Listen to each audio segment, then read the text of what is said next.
Hello. Hi, Jerome.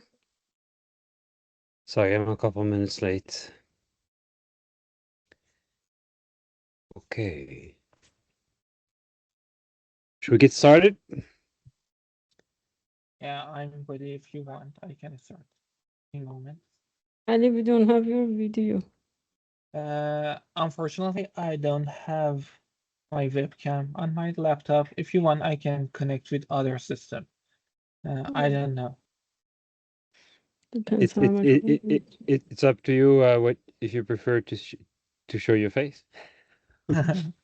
Sure. I So think it's a let me good idea if you show your face because it's your first presentation, so people know who they are listening to. Sure. Let me then also connect my tablet because I don't have webcam on my laptop yet. Okay, so let me give a quick startup. Good morning, good afternoon, everyone. So today our agenda is Ali Shamsnia. Do I say this correctly? Yes, yeah. Shamsnia is going to present some analysis of our NeuroPixel pilot data that we shared a few weeks ago. In addition, as usual, our meeting is recorded, so if anything occur that you want us to edit out, please let us know before we push this to YouTube. Ali, are you able to start? Or? Unfortunately, let me just a few seconds. Sorry for the. No worries. Well, you do this. I know Lucas has started to do some analysis of receptor field with a few others. Is there anything you want discuss, Lucas, today? Don't know if you can hear me. I don't think you can. Okay, I shared my screen. I don't know, should I pin it? The We can see you. meeting. Okay. So, yeah. Why don't you introduce yourself and because yeah, as Farzana said, it's the first time you're presenting. Yeah. Actually, uh, I got accepted for PhD direct from Georgia Tech 2024. I stuck in visa process, and recently I faced the Trump ban. Then I Oh, couldn't attend. Well, yeah, I start my PhD. So I started my master degree in Istanbul, Turkey, University of Sabancı. Right now I'm remotely working with Farzana, and yeah, it was frustrating procedure, but at least we are moving on. Yeah. thanks for sharing your experience. It's helpful to remind us. Science is global. Yeah. Yeah. At least we have internet right now, That's right. We'll and do video. everything we can Yeah, to sure. help you out. Yeah, let's start. So let me share my screen. Okay, do you have my screen now? Yes. Okay, great. Uh, First of all, we had generally 2 mice, and from these total 2 mice, we have 6 sessions. 4 sessions from one of the mice and 2 other from the other one. So here is the brief summary of the session. This is the subject 54. You can see that this is the date and hour, subject ID, all of the details from the session. Also, the session type for this is a standard mismatch. Just a quick overview of that. For a sensory mismatch, uh, we have these sensory motor mismatch. Yeah, standard mismatch. This is the first session type that we have. We have this standard mismatch, then we have 4 types of oddball, and for each session we have generally 4 shared control block. Given these information, the 2 first pages are related to the behavior of the mouse. So as you can see that the 4 first of these, just quick overview. In every figure we are discussing, the four first ones, the top row and this one are representing as our control block, and the other one is about the normal block of that session. As we saw that we have a standard, we have then four different kinds of the oddballs that we have here. So I think if it is clear, let's get a little deeper on these analysis. Okay. The first one is this page is about the behavior real speed of our data. I'm aligned everything on the steam onset, and these boxes are representing as mean plus standard deviation of the second steam respect to the first steam that I outlined. So because of that, they are slightly varying from trial to trial. So I'm showing them as a small shaded box.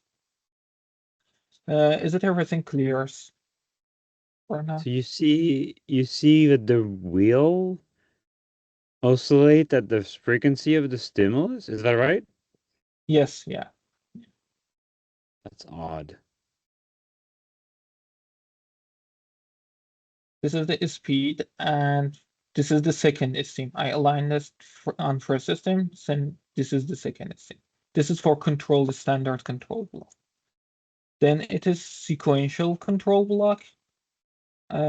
Also, we had this periodic shape of the speed for these. And we have this jitter control. You can see that as it is jitter for the second steam respect to the aligned one is varied as it is jitter. So we have this long shaded box. Ali, just to make sure, this is speed, right? It's not the... Yes, yeah. It is a speed. It is the first derivative of the location of it. And one more question, go to jitter.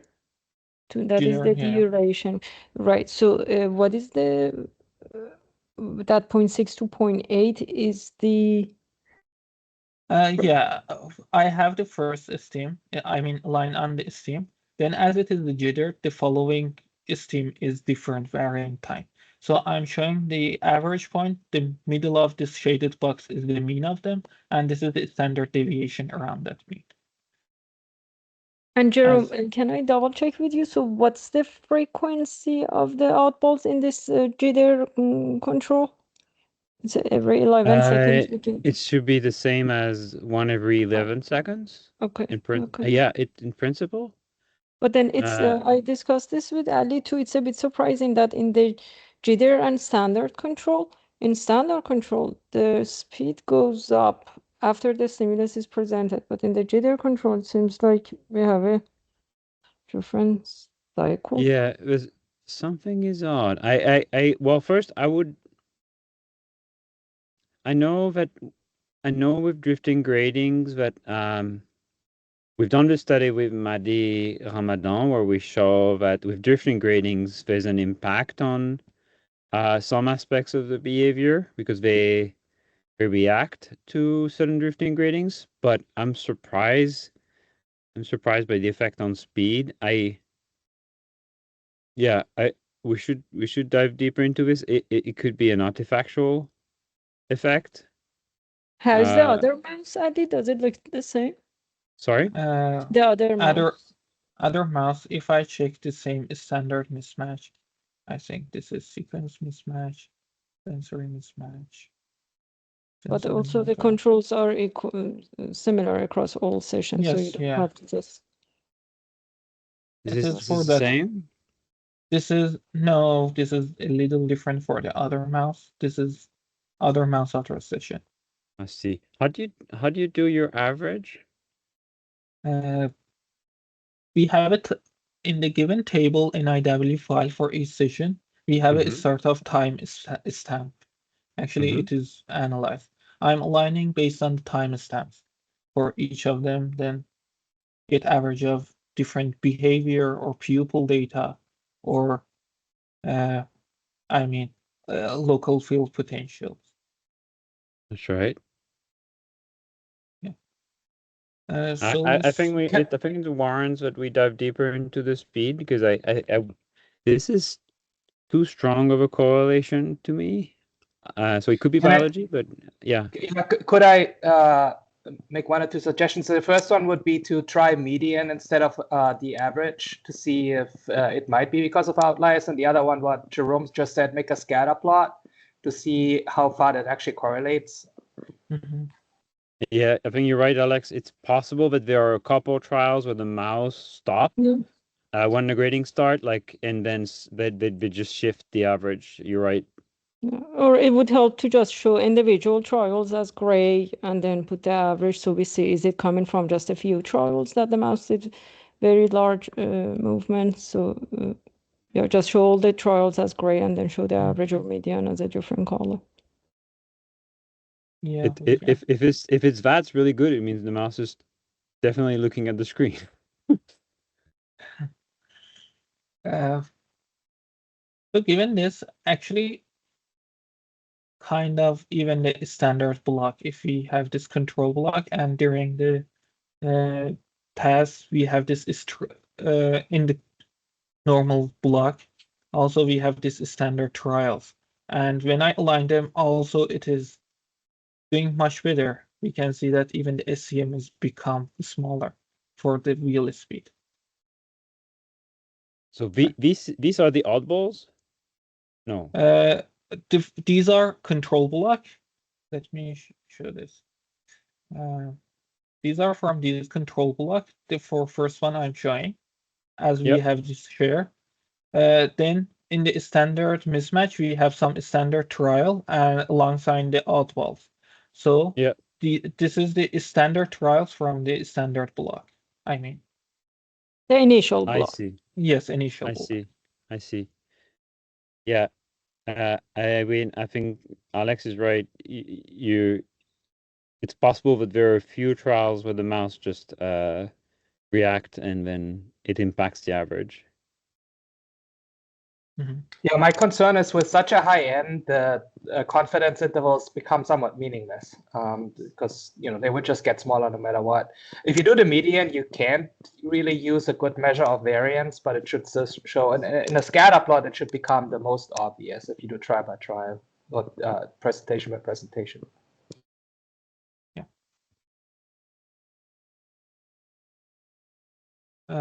So this is just an overview of the wheel speed. Is it okay to move on to the other behavior, or we need to more discuss? Do you have eye movements? Have you looked at pupil dilation or something? Yes, yeah, I have this pupil diameters too. This is the first STEM ion, then this is the second STEM in the standard control, and we can kind of see this cosine shape, really periodic. And this is width or pupil area? It is width. And this is a silly question, but how confident can we be in the stimulus triggering not having a jitter? Do you feel quite confident that we got, because that is a common source of smoothing responses, that there's a little bit of a jitter and it's difficult to get all the data synced up. Is that already in the pre-processing, or at what point do we align the behavioral data and the neural data and the stimulus data? So the behavior data, Alex, is recorded by Bonsai, and it logs the wheel using the same clock as the stimulus. So they actually acquire on exactly the same trigger, and then boost times are. So essentially, every time a frame is displayed, a pulse is sent to a separate data acquisition card that is co-aligned with the eFIS. And we did some sanity check using receptor field analysis, and we found that but I'm with you that that's was part of why I think this analysis that Ali is doing is very important, because it helps us double check everything. But yeah, I would think 75% confident.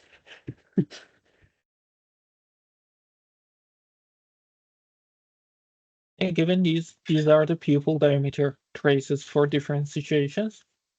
Then if I move to the local field potential for different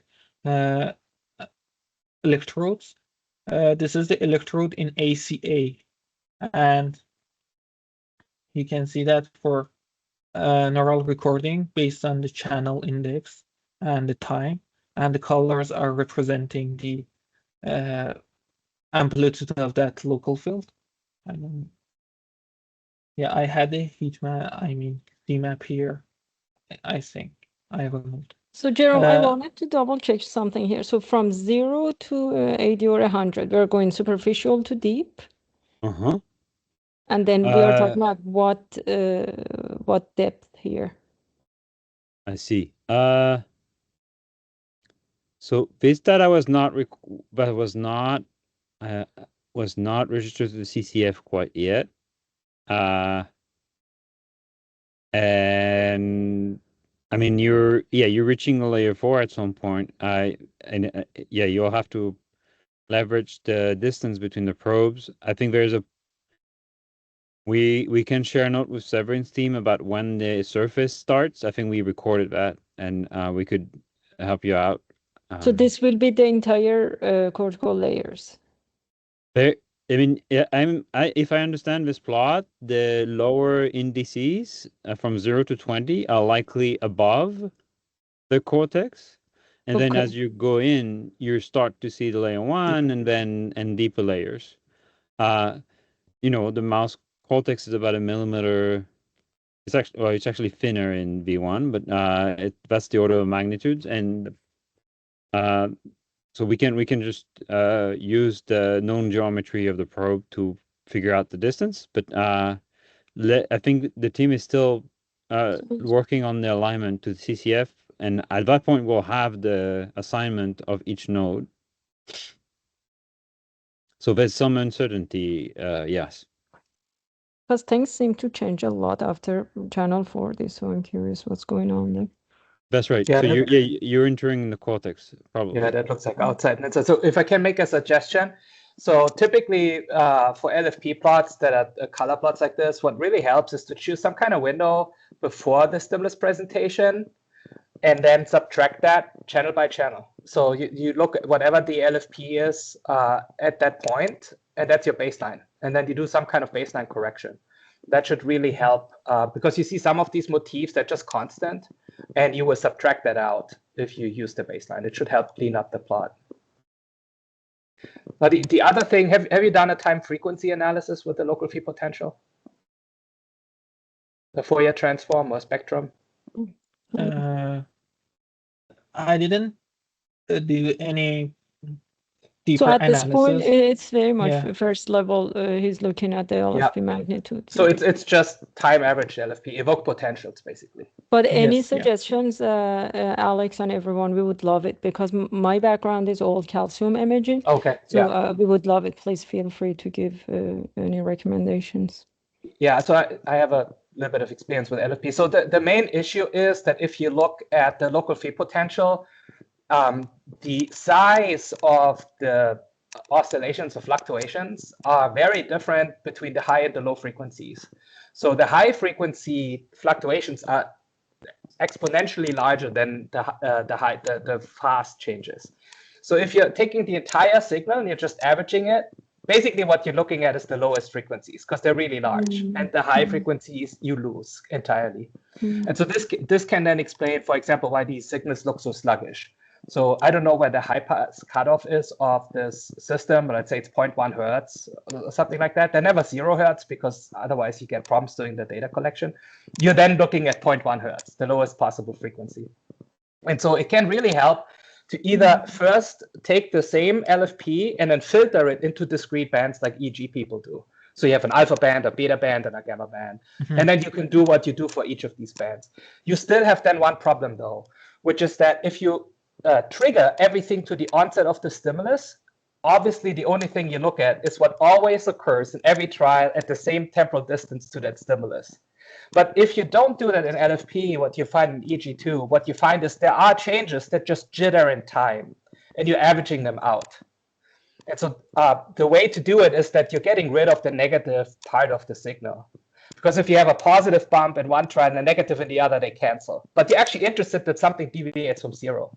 So this is the notion of power. You're just taking only the positive part of the signal, or you're rectifying the signal so that everything is positive. And then that creates an entirely new average. So instead of the evoked signal, we call it the induced signal, or the power. And that also would have to be done per frequency. And so if you do a Fourier transform, if you do a time frequency analysis, or a spectrogram rather, because it's a spectrum as a function of time, you get both at the same time. It shows you the power as a function of frequency, and now you have a dimension too many, right? So also then as a function of depth, a function of time. So you can start reducing the dimensionality in certain ways. But that will be the complete picture of what we see in the local field potential. And if you do current source density, it's the last thing I'm going to say, the benefit of current source density, you probably know that, is the local field potential is literally a radio signal. So if you hold up your phone, you can get a radio signal from some kind of router or antenna. But you understand that the actual source of where that's coming from might be far away. And so what you're picking up in the local field potential right here could be coming from the thalamus, the basal ganglia, the cerebellum. So we call that the far field effect.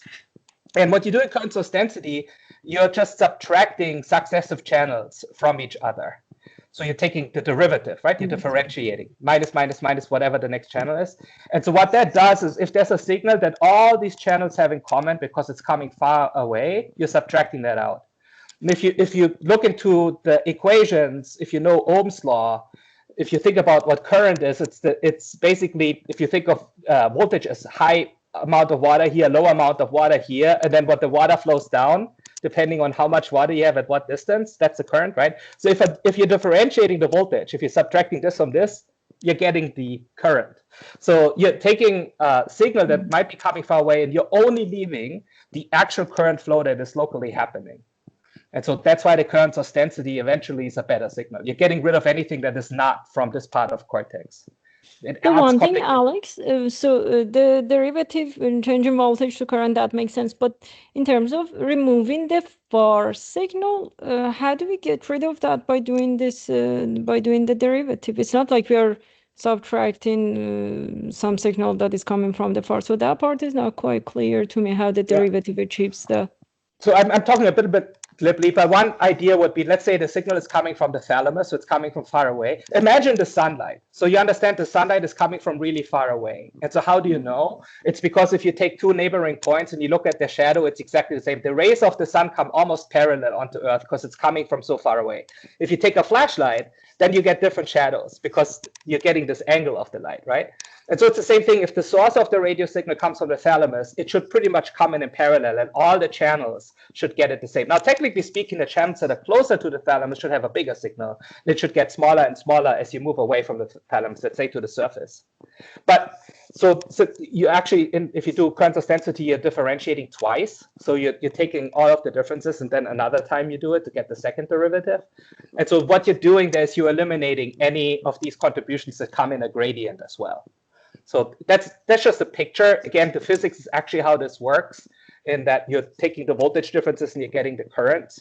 But it basically is why you end up with just this local signal. You make some assumptions along the way, right? So as every technique, yes, you're starting with some assumptions that we might be violating, but it will show you where layer 4 is, because layer 4 usually gets this massive influx.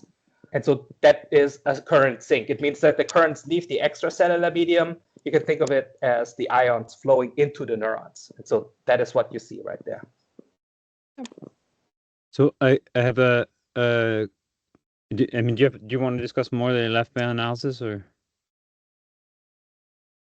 I can try to help with that. So I have it on my list. I was very busy recently, but so I have experience and I can share code. And so if you can help, if you can give me this code, I can try to convert it into time frequency and current source density. Mm-hmm. So I can sure. I have more time coming up, so I can do that. Sure. I shared this code in the GitHub our previous week's discussion. Yeah. I have just a couple of questions of interpretations on those plots, beyond the analysis of LFB. So what I see is, well, first that's encouraging to me is that there is very clear visual evoke responses in the standard control, and the timing seems to make sense to me, and the sequential control as well, which has a shorter drifting grading duration, so that makes sense. And then but in both cases the statistics is very large, right? So it also means that the fact that these after averaging is still there probably means the alignment is working to some degree. Then But my there is question no is, average in here, just to be clear, right? or okay, what did you This do? is individual channels. The average comes on the next, right? Ali, did you do any average in here? Yeah. As we have the different trials, I get this just okay. channel index 20, for instance. I average them across different trials and I align it, yeah. So you This average channel 1,000 trials, is that correct? The N is on Yes, the yeah. title. Yeah. That's right. Trials, So yeah. so this is indicative of the timing should be correct. Yes. And also, it also means that there's very clear, but I think that it means there's very clear response in the LFP. Just to show you, I just binned every 20 channels. You can see that in every 20 channels, I binned them and I just averaged them to have a clear look. And as we discussed, let me zoom it here. You can see these small shaded blocks, which is representing the other stems. So as you mentioned that for the sequential control, we can see that also we have this periodic stuff that's showing that, the timings are working. Well, it actually starts a little bit before 0, right? How did you low pass filter the LFP? Because that is akin to smoothing. What frequency is the highest frequency of the LFP?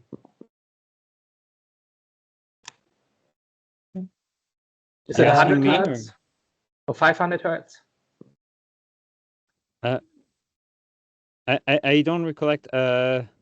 Yes, there's filtering involved. I can double check with because that is involving the Colocean pipeline, and these could have changed. I don't know if Carter remembers, but we can go back to you on this.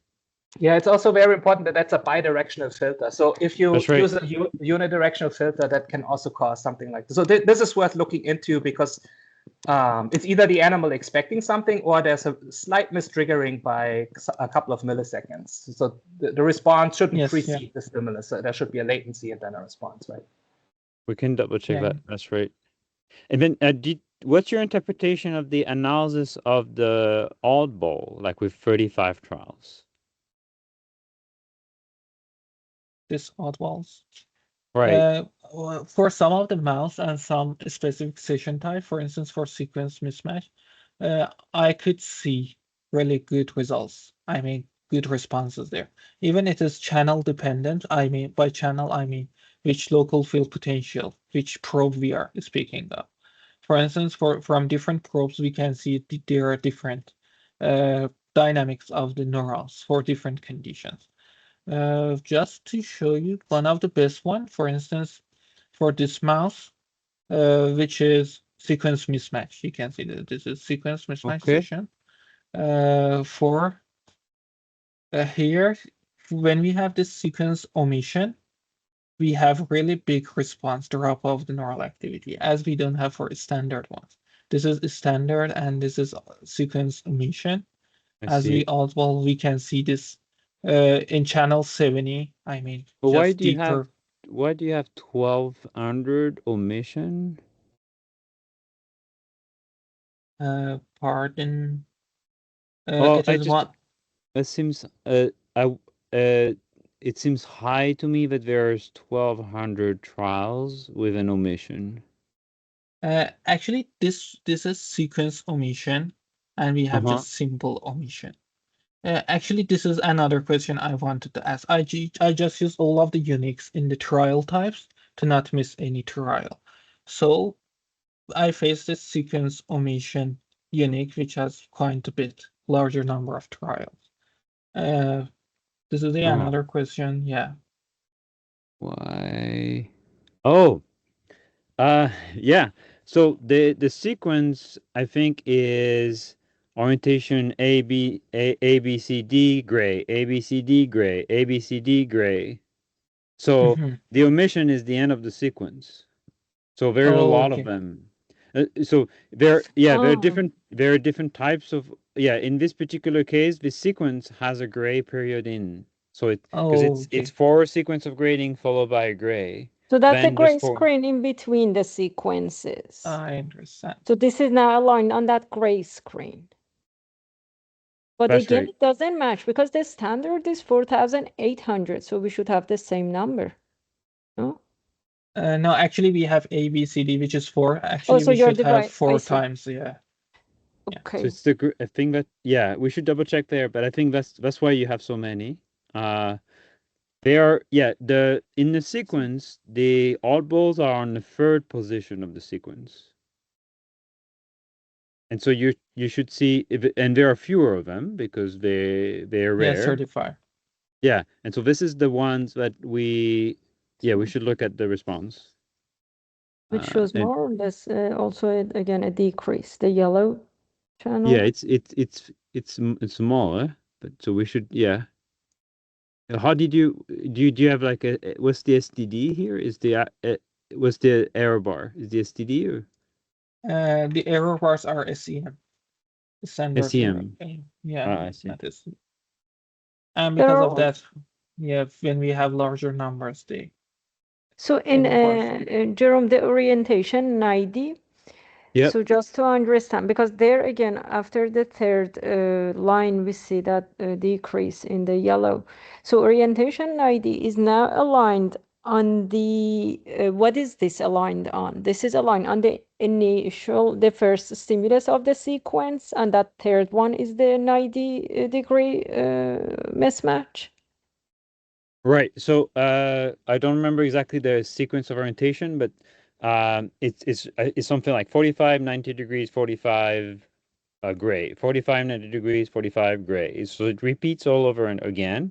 And then on the third position, we insert a new orientation. Correct. That randomly. I understood. But what I want to know is that the orientation 90 plot 0, is that the first stimulus of the sequence, or is that the 90-degree mismatch?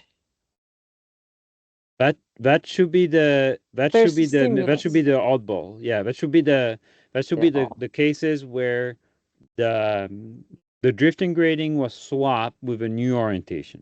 But then Ali has 3 gray lines after that dotted vertical line. So it seems to be a line on a sequence.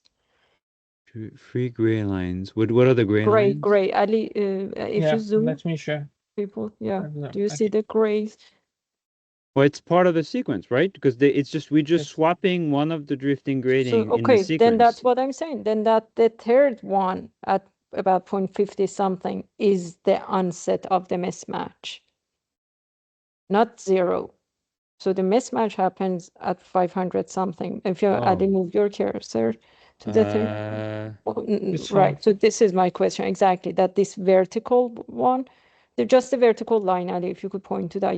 Is that when the mismatch happens, or does the mismatch happen at 0? My guess is that here, if we believe in the vertical lines that Ali has put in there. I was expecting it to happen at 0.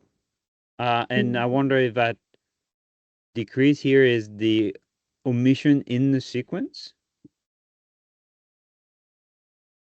Like in the sequence, there's a gray period between each repeat of the sequence. I wonder if that's what you're looking at here. But even if I see what you're saying, because the third one will be that, the fourth, I see your point. Right. Like, you have. Yeah. No, that makes sense. Ali, the gray lines that you've put here, did you get them from data, or you're just computing and then putting lines there? No, I'm getting, as you can see that the widths of these are different, and I'm just getting it from the data. And I'm showing the standard deviation of the timings here. This box, and because of that, we have just. But do you put it also for the onset of the gray that is in between the ISI, or you only put it for the onset of the gradings? I use generally I aligned it I windowed around the alignment, and I look at the data to see that is there anything happening in the data respect to this one. Exactly the first trials after the alignment, I'm getting a standard deviation of this and showing this. But is this the standard deviation of grading onset, only gradings, or are you also talking about the gray screen onset too? Everything. Everything. So then I guess what Jerome is saying is likely correct. Yes. Yeah. I think it does seem like when the gray in the sequence occur, the LFP drops. Yeah, I think you're right. Yeah. And now that I know he's putting the gray zone, the shaded box also for gray, then there is no confusion here. I thought I think it might be in the context of analyzing the sequence, it might be worth just plotting the entire sequence where you see what I mean? So that you see how the presence of omission impact the response to the entire sequence. This might be easier to see. Yeah. Just like shaded boxes for even different colors, like one shaded box for A, another one for different, and then one for gray. Yes. I mean, again, actually I think already wrote this is again confirming that I think the alignment is working. I probably because I would. Yeah. I think we should look at it. I like what you do with the error bus for the event to capture that there is some jitter between trials. That's very smart. And you see that they get bigger and bigger as you go out from the trigger point, which is what you expect. So that is very smart. Which area is this again? This is area ACA. What is that? Anterior cingulate. It's in the frontal cortex. Yeah, you should be careful which probe you're using, because now as you dive deeper, you likely will see certain areas have stronger responses to the oddball than others, as work with Alex Meyer and Andrew Bastos have shown, especially in the context of the sequence. Actually, the dynamics are really different, even for sequence. For instance, here sequence control is so much sharper than the other. Alex, if you could wait. Sorry, go ahead. Go ahead, Alex. I'll take a look. It might take me another week or two to get the time, but like, if we apply this to V1, it might help us a little bit diagnosing, because we know what a visual response is and when to see. Whereas in the prefrontal cortex, right, you don't expect there to have a visual response to each grading. So we're a little bit more in the dark as to what to expect and what the timing should be, right? Well, but Alex is clearly seeing very strong. There's something, right. Onset in the SEA. So one question I had, what is this, Ali, if you could scroll down a little bit so we see that, here. So that's standard, if you could zoom here. So except for the first grading, the rest of them have this large depth. What is that? Yellow again, I'm focused on the yellow. Yeah, this first one doesn't have that, but then we go to the second, there's that large depth. Third, it has it. So this is the sequence and all the session? Yes, sequence. And this is the standard. Okay. Sorry, this could be, now I remember. He has not aligned on the onset of the sequence. He has aligned on the onset of individual gradings. Yes, So then I guess right. But why would the very first one not have that? Because the very first one could be the last of the sequence. I think, Ali, it's also helpful to just align on the onset of the sequence. Like you want that plot too. If you could write these down so you don't forget. But still, I don't understand why the first one won't show it, because the first one could be coming from the last of the sequence, and then I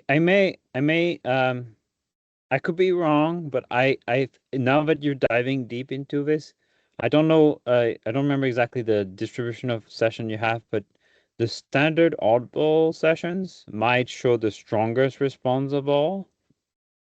Because I mean, with Andrew Bastos, we've shown that boosts evoke I mean, quite widespread oddball responses. And so I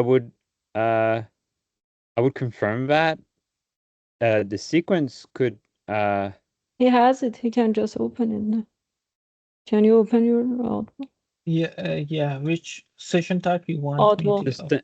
The standard, yeah, because Standard. Okay. Yeah, sorry.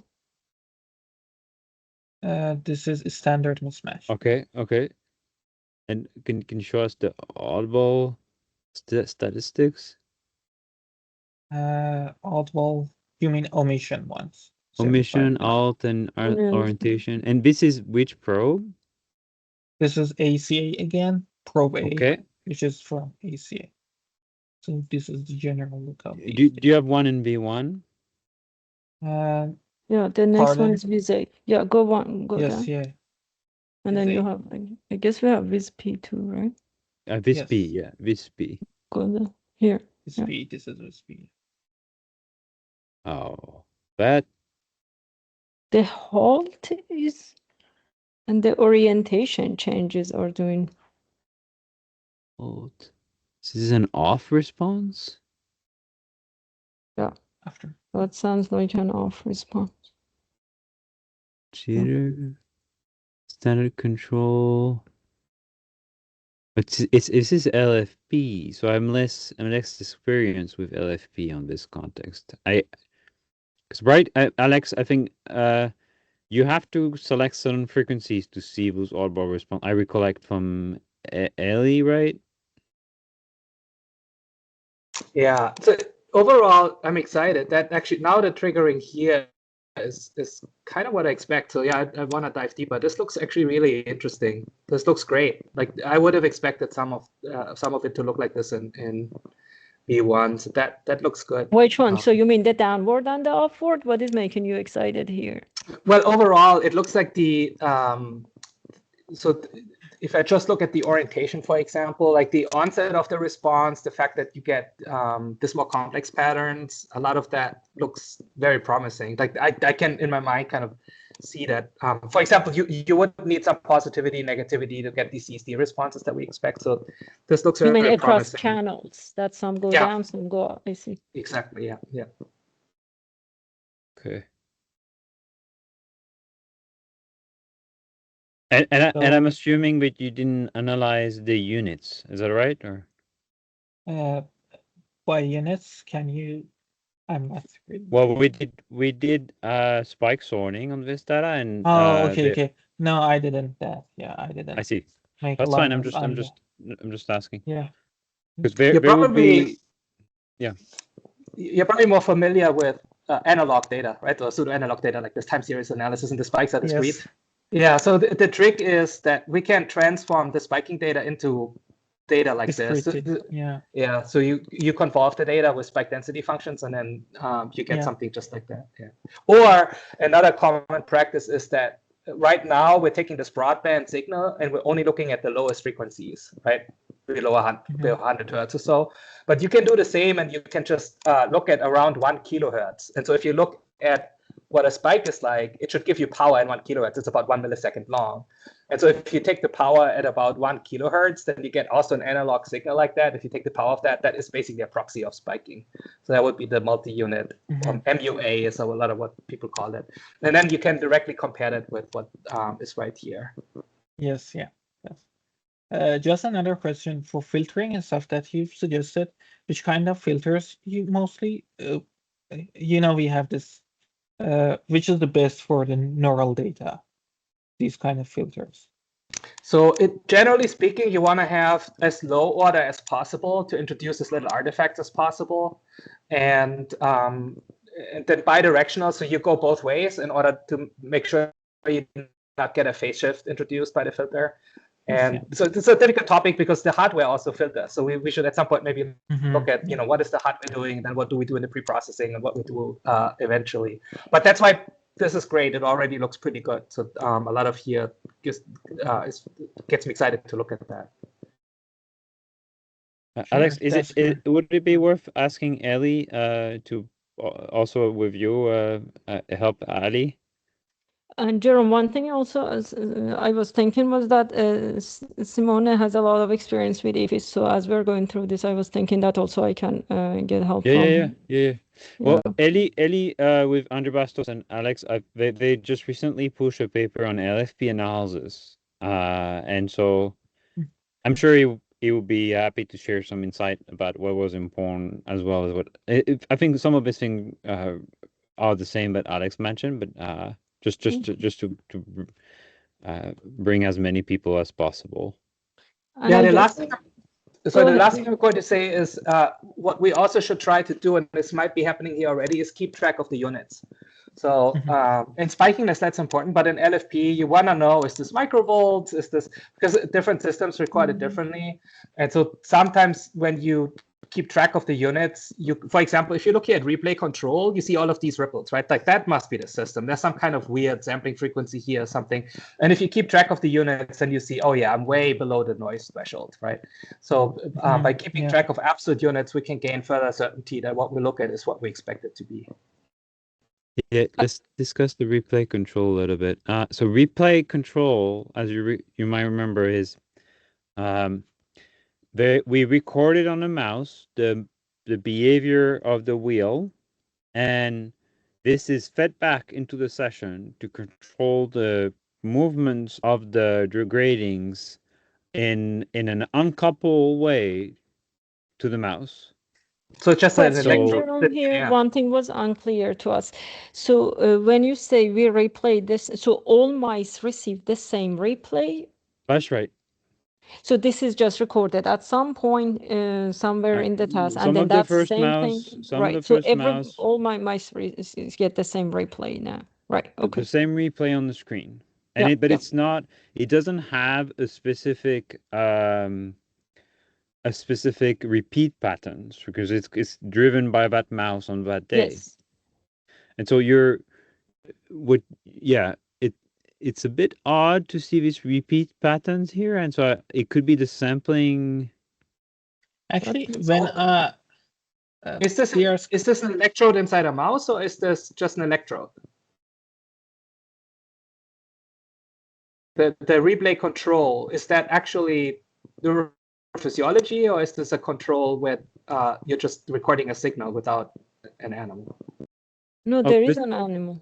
This is the replay control is when we replay the wheel, and so every trial is there's no alignment possible. So because there's no repeat structure in the data. It's just the previous mouse behavior, and so when you do this alignment here, you might be by I'm aligning on the time and stuff. Yeah, you might be emphasizing some kind of artifactual signal that is on time with the stimulus. And what's zero? I mean, this looks like heartbeat to me, which that is a possible. Okay, let me just for every signal we have this timestamp, and I get timestamp and find the position in the entire time, and I put it like this. Okay, so this is the idea. For replay control, for everything we have the timestamps. I find the timestamp, I put them, and timestamps really close for replay, as it is just showing. So then just to understand, so Jerome, for the replay control, is it a continuous visual flow? There is no gray screen, so it's just a continuous visual flow determined by the speed of the running of the map. So then zero for Ali would be just the onset of individual frames on the screen? That's right. It's single frame. It's going to display at 60 hertz. I see. So you have 60 frames a second that are displayed with a different phase. So here, if you see any signal, it might be artifactual. Because it looks like heartbeat. It looks like heartbeat. We could look more into that, but or it's an alias signal from the environment. But it's something that's clearly there. It's an artifact, so we should find out what it is.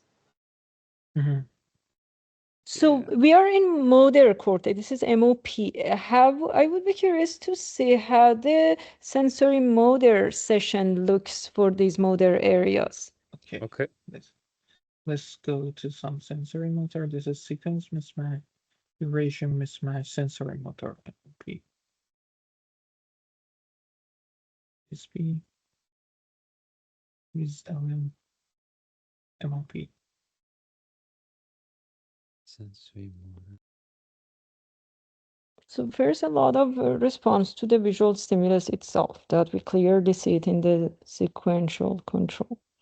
That's right. And the motor halt. So now if you're in the motor cortex, well, I think Still the it's literature says that those oddballs are present in V1. I don't know that a lot of people record in the motor cortex.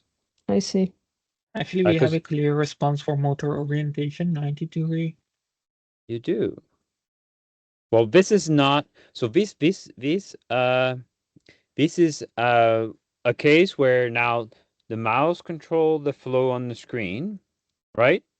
And Yes. so the screen is going to go back and forth depending on what the mouse does, and then suddenly a 45 degrees orientation is inserted. So it's for the mouse Okay. very weird because suddenly it doesn't control the wheel, and then there's a different orientation. So in terms of saliency, that's probably very strong. Yeah.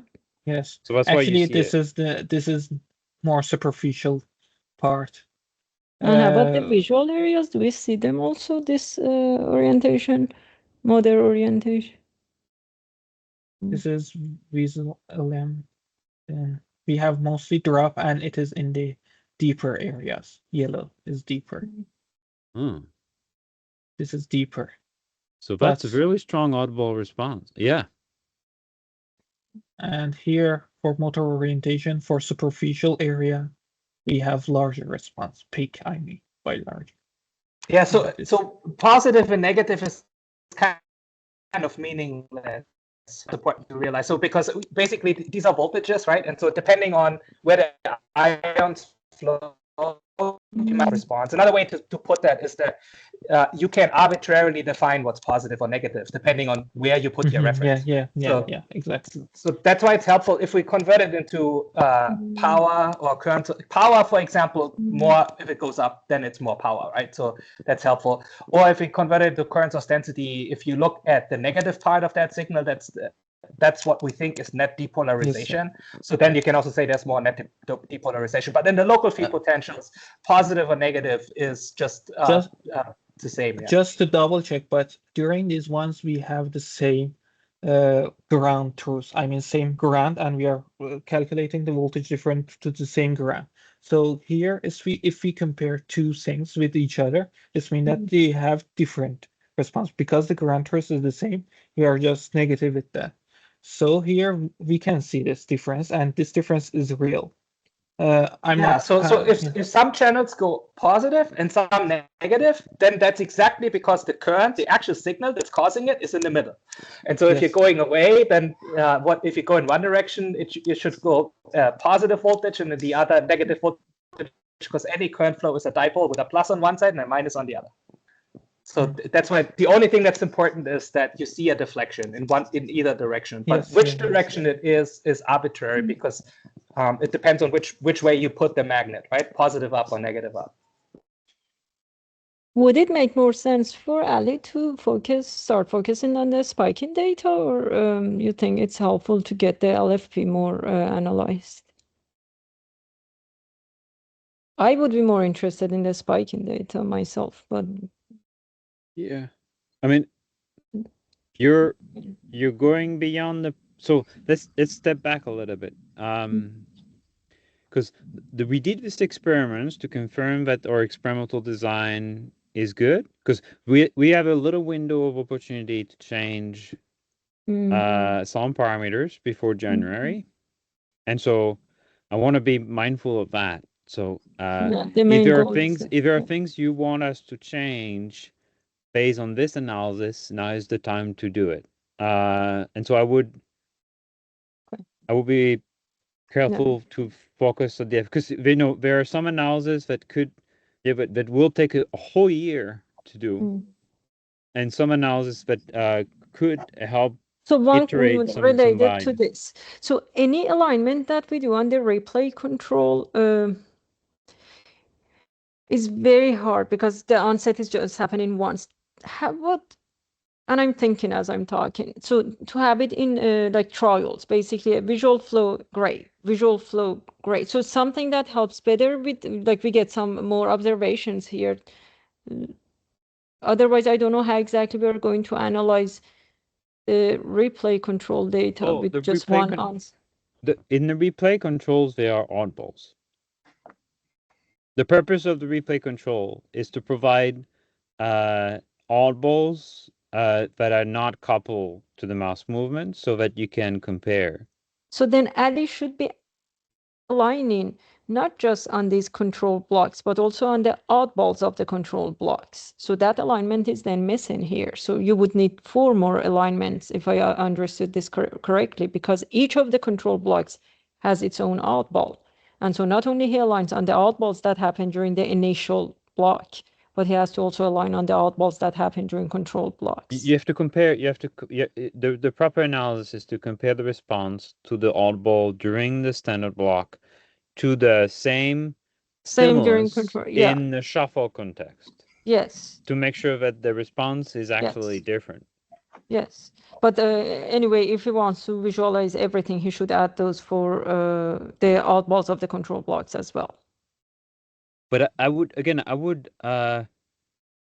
think about the parameters that we use that are displayed to the mouse. Like for instance, the duration mismatch are a little bit unwavy currently. The parameters were chosen based on your input, Farzaneh, and Sarah inputs. And so I would check that you see responses to those values. You see what I Can we see mean? the align? Yes. So for example, here, Ali, can we see if you go to the duration session, to the jitter? This is duration session. This is that. Okay, and this then is now jitter. you're right. So this is now aligned, but then the jitters were 2 ways. One was longer duration, the other was shorter. Which one is that? Well, I don't remember the value, but it's in the design, but I think we chose, I think there's one shorter and lots of Yes. longer. That's what I also remember. So, but I see one jitter plot, Ali.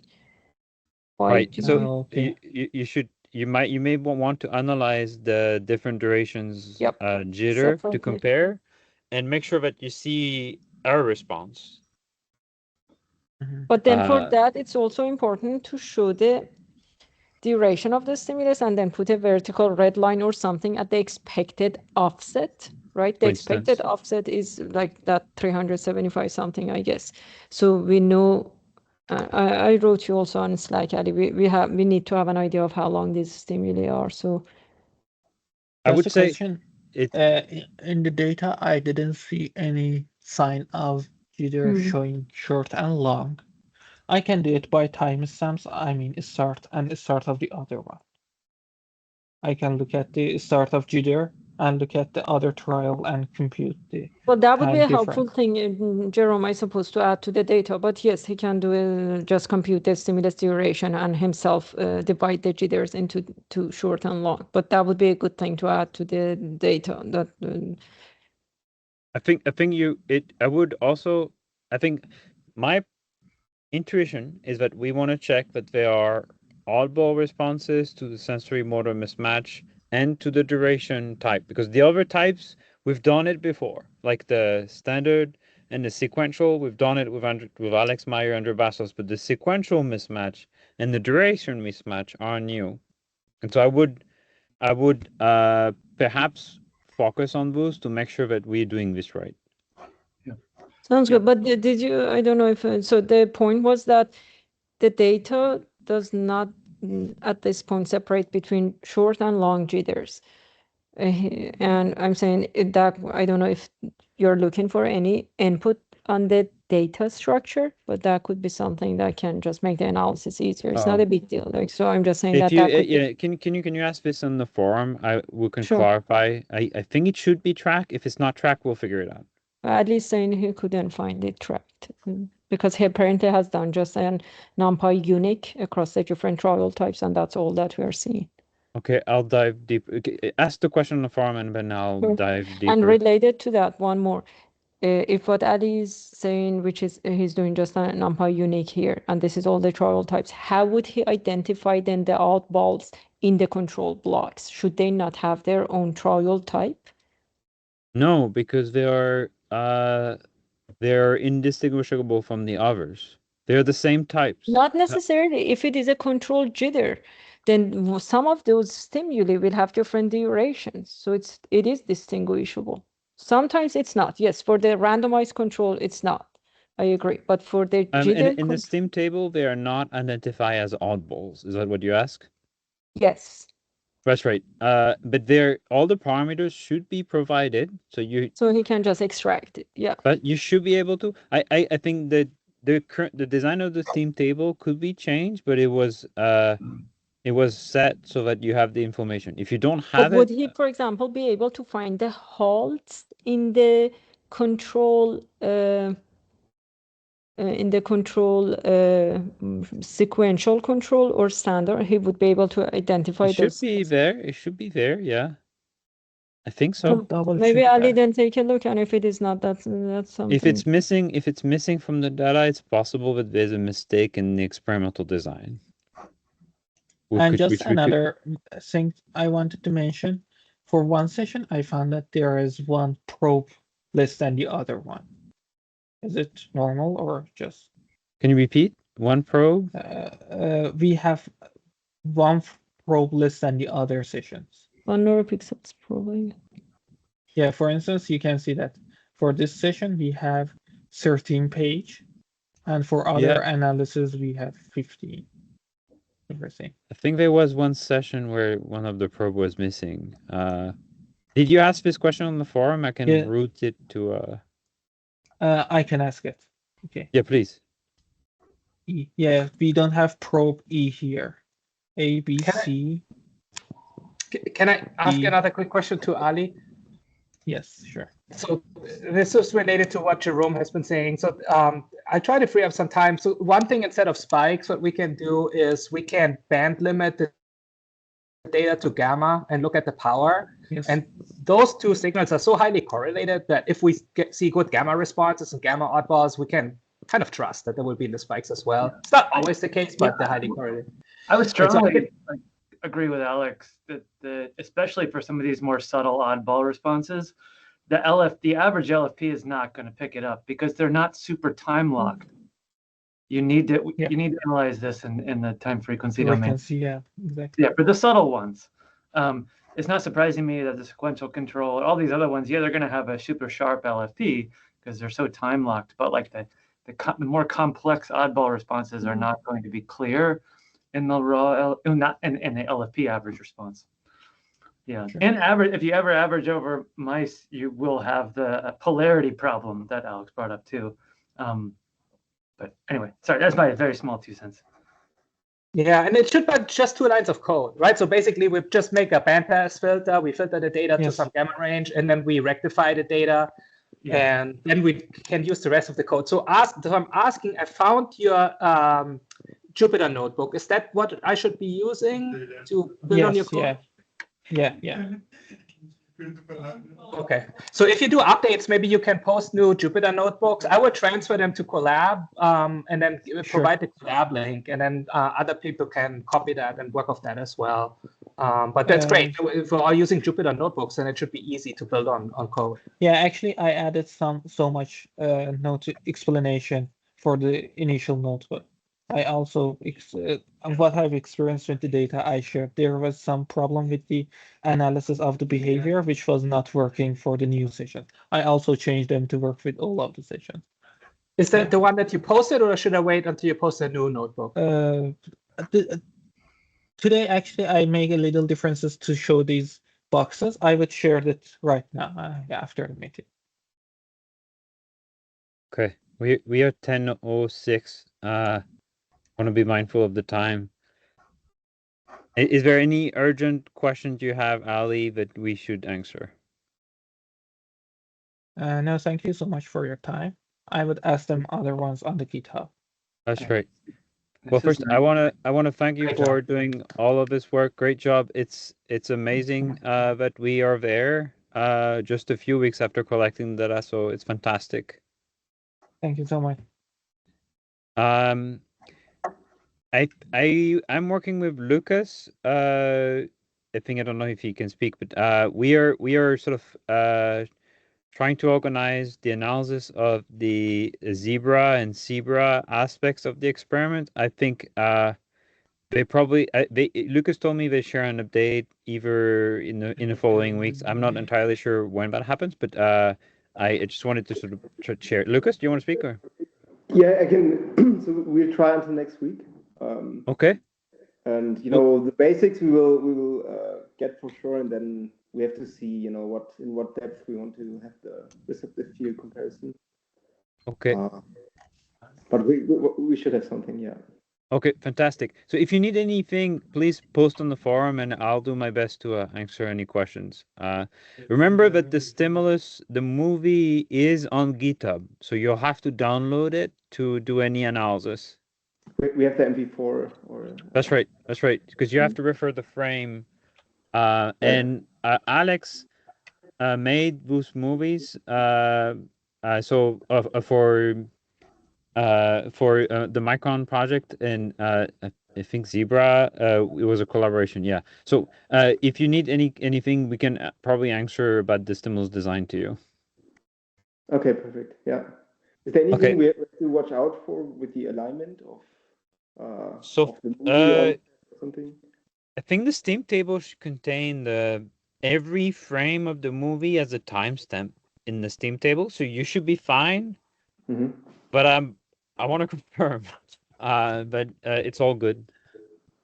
Yeah. The temporal alignment of the movie frame is slightly different than the drifting grading because it's a different stimulus. But I think it should be fine. We did check the receptive field, and there were receptive field in some of those sessions, yeah, but not on all probes because some of them are not in V1. Yeah, we will try probe C and D. That's right. That's right. Was recommending here. Okay. Thank you so much. It's amazing we're there with so many people around the world. Thank you so much. Thank you. Bye all. Thanks. Bye. Have a nice day. Bye. Goodbye.